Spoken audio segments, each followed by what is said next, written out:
Assalamualaikum warahmatullahi wabarakatuh. Kita kembali ke laptop tentang dalang. Dalang itu kalau dalam bahasa Jawa, Jarwodo Sok Pakarni, saya mempelajari sastra Jawa 6 tahun. Seperti singkatan, dalang itu kalau dalam bahasa Jawa artinya ngudal piwulang. Apa ngudal piwulang itu? Menyebarkan ilmu. Jadi kalau ada yang ngaku dalang kok tidak menyebarkan ilmu, kemudian tidak mengajarkan kebaikan, itu bukan dalang namanya, itu arti yang sebenarnya. Tetapi perkembangan kemudian menjadikan makna dalang ini menjadi negatif, karena berbagai kepentingan, berbagai kebutuhan, berbagai macam kepentingan politik. Tentu kalau kita disuruh ada dalangnya atau tidak, kita ini orang sipil mana tahu. Tetapi prinsipnya gini, kita tahu di dalam sebuah rumah itu ada orang meninggal sudah seminggu, karena dari luar pintu kita mencium sebuah bau jenazah. Bahkan kita bisa membedakan ini jenazah atau bangkai tikus, kita bisa. Tetapi kita tidak bisa mengetahui siapa yang meninggal di dalam. Itulah ibarat bagaimana kita tahu ada dalang, tapi kita tidak tahu siapa dalangnya. Saya tertarik, Kapolri kemarin belum lama ini mengatakan bahwa kejadian penyerangan ini termasuk yang di sebelum Jogja, Pak Tito mengatakan ini kejadian biasa, kriminal biasa. Ini perlu saya bahas terlebih dahulu. Kalau saya sangat tidak setuju dengan pernyataan ini. Kenapa? Cirinya gampang kok. Kalau ILC sampai 2 kali membahas kasus itu berarti ini bukan kejadian biasa. Gampang. Kalau Pak Karni sampai 2 kali dengan tema yang mirip, dengan tema yang sama, artinya ini adalah kejadian yang luar biasa. Meskipun kriminalnya atau pidananya ini bukan extraordinary crime. Bukan, karena hanya 3, terorisme, korupsi, dan narkotik, berbeda. Tetapi kejadiannya tidak biasa. Tidak biasa. Ada beberapa alasan. Yang pertama, semua orang mengeluh. Hampir semua orang. Kalau yang kemarin itu hanya orang Islam saja itu, karena ulamanya dihajar, guru ngaji dibantai, ulama dilukai, lalu pendekar mati dengan sia-sia seperti itu. Hanya orang Islam saja yang mengeluh. Kenapa ulama kami seperti itu? Seperti itu kan. Tetapi setelah gereja di Jogja dihajar, 2 agama bersatu. Ini berarti ada masalah di Indonesia ini. Densus turun. Maka dari itu, tadi saya ingin Pak Slamet, mohon maaf sekali, ukurannya nggak jelas parameternya itu. Belasan kali umat Islam dihajar, dibantai, tapi Densus nggak pernah turun. Ada apa? Tapi begitu satu gereja dihajar, Densus turun dengan sangat lengkap pasukannya. Ini fakta, ini fakta. Jadi ukurannya apa saya tidak tahu. Kalau mau mundur, sebenarnya kejadian ini nggak sekarang kok. Dulu tahun 2017 itu Jogja sudah dimulai dengan ada orang membawa anjing masuk ke masjid, kemudian diusir, ternyata kemudian terjadi perkelahian, kemudian ada berita bahwa pelaku perusakan masjid itu menyebut nama partai, nggak usah sebutkan namanya. Kemudian kejadian sekarang ini juga hampir sama, menyebut nama partai tertentu, ada yang pakai logo tertentu, tapi ini belum tentu ini adalah terkait dengan partai itu, karena ini ada dalangnya. Saya sebut tadi, kita tahu dalangnya ada, tapi nggak ngerti di mana dia, siapa dia. Tidak jelas.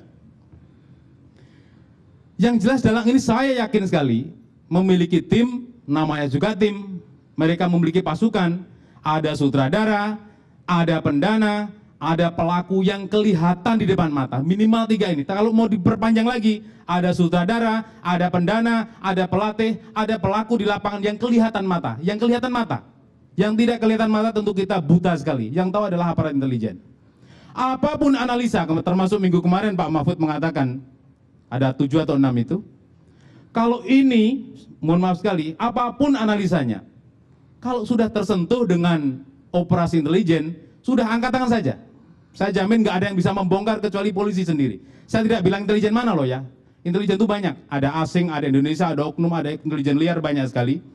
Waktu itu Pak Asim Manulung mengatakan di sini itu ada 60.000 intelijen asing yang bekerja dan operasi di sini. Ada yang nyamar jadi wartawan, jadi guru, jadi penjaga toko, mau jadi pegawai. Kita nggak tahu siapa mereka itu, tapi mereka bekerja untuk pihak lain. Itu adalah aparat intelijen. Apapun analisa, termasuk minggu kemarin Pak Mahfud mengatakan Ada 7 atau 6 itu. Kalau ini, mohon maaf sekali, apapun analisanya, kalau sudah tersentuh dengan operasi intelijen, sudah angkat tangan saja. Saya jamin nggak ada yang bisa membongkar kecuali polisi sendiri. Saya tidak bilang intelijen mana loh ya. Intelijen itu banyak. Ada asing, ada Indonesia, ada oknum, ada intelijen liar banyak sekali. Waktu itu Pak Asim Manulung mengatakan di sini itu ada 60.000 intelijen asing yang bekerja dan operasi di sini. Ada yang nyamar jadi wartawan, jadi guru, jadi penjaga toko, mau jadi pegawai. Kita nggak tahu siapa mereka itu, tapi mereka bekerja untuk pihak lain, pihak asing.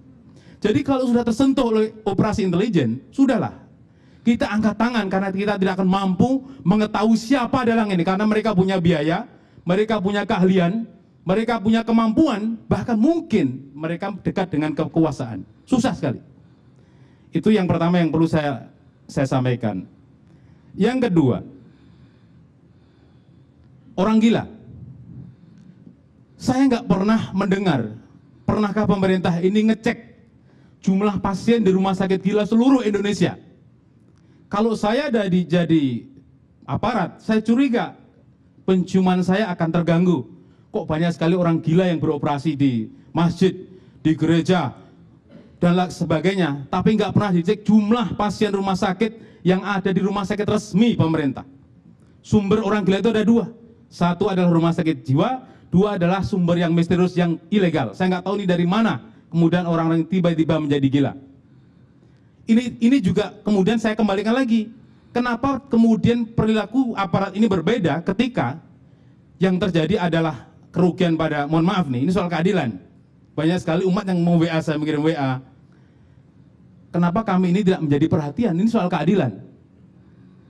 Ketika umat lain kena masalah, kemudian seolah-olah, ini kan umat yang berbicara, seolah-olah menjadi penting, tapi ketika umat Islam menjadi korban, seolah-olah tidak penting. Ini kan suara umat perlu saya sampaikan. Jadi ini harus dicek. Lalu yang kedua soal orang gila. Saya juga tidak pernah mendengar apakah orang gila, orang mabuk yang menghajar ulama dan ustadz ini pernah dites urin misalnya. Dia gila kenapa? Apa kena minum, karena obat-obatan, narkotik, atau karena pengaruh apa, kita tidak tahu. Gila ya gila, sudah selesai. Tetapi kalau yang di Jogja ini mohon maaf detail sekali. Keluarganya, pesantrennya, sekolah SMA-nya, bahkan kalender pesantrennya juga diteliti di situ dari pesantren mana, bahkan disebut di situ orang ini nggak cocok dengan aliran ormas ini. Jadi ada pesan di situ seolah-olah kalau ormas yang lain itu cocok. Mohon maaf ini, kita harus teliti melihat berita-berita itu. Nah, padahal ini penting. Karena ketidakadilan informasi, ketidakadilan perilaku atau penanganan kebijakan, mohon maaf sekali, hari ini ada kejadian yang kita tidak tahu. Saya mengirim WA ke Pak Setio, Kadif Humas Mabes Polri, maupun ada salah satu elit BNPT saya SMS, Pak, ini ada seorang warga negara yang meninggal di Indramayu, padahal 2 hari sebelumnya dijemput sehat. Kenapa pulang dengan jadi mayat? Mohon klarifikasi, tidak pernah dijawab sampai hari ini, bahkan media nggak ada yang berani nulis, baru hari ini berani nulis. Ada apa ini? Jadi kesibukan kasus penyerangan terhadap tokoh agama, terhadap pesantren, terhadap gereja, ternyata menutupi satu fakta yang luar biasa, terbunuhnya seseorang yang ini kasus Siono Jilid 2. Kondensat, kita jadi lupa semuanya. Jangan-jangan sutradara memang menginginkan ini, supaya wartawan menjadi khilaf, Pak Karni menjadi lupa ada 35 triliun yang dibawa ke luar negeri. Lalu ada yang meninggal sia-sia, kita tidak tahu nasibnya seperti apa. Tadi saya dapat WA dari Indramayu, dikasih 40 juta oleh oknum. Ya Allah, orang mati dikasih 40 juta. Tapi kita lupakan, itu soal lain. Yang jelas saya berharap, mohon maaf Mbak Samara, jangan sekali-kali menekan polisi dengan kata-kata secepatnya. Orang kalau menikah itu kalau secepatnya juga nggak puas, ya kan?